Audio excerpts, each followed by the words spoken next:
deliver actuarially sound reductions, and that's what they've done. Yes, sir. Governor, you signed an anti-camping law, I think last year, so Florida wouldn't turn into California. But you go to some places like in Fort Lauderdale, and you've got basically professional bums setting up entire encampments, and the local law enforcement isn't doing anything about it. They're accosting people in their cars at intersections.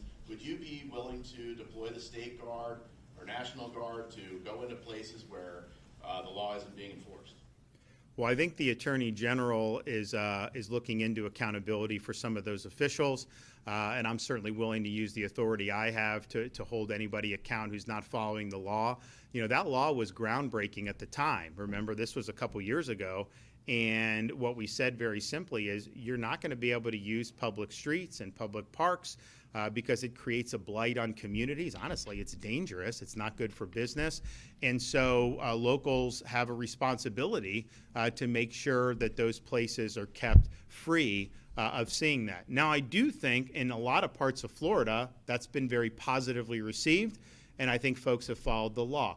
But I'm not surprised to hear there are certain pockets that, you know, they almost think elections are just like advisory and like we do these things and they just think they should be able to keep going on doing what they're doing. Well, that's not the way it works, right? And so we need accountability. I'll use the levers that I have available to be able to make sure that the purpose and intent of the legislation is done. I don't think there's been things we've done. I mean, there's been few things we've done that have been more popular than that with the public, because people don't want it. Remember, we cleaned up Miami Beach spring break.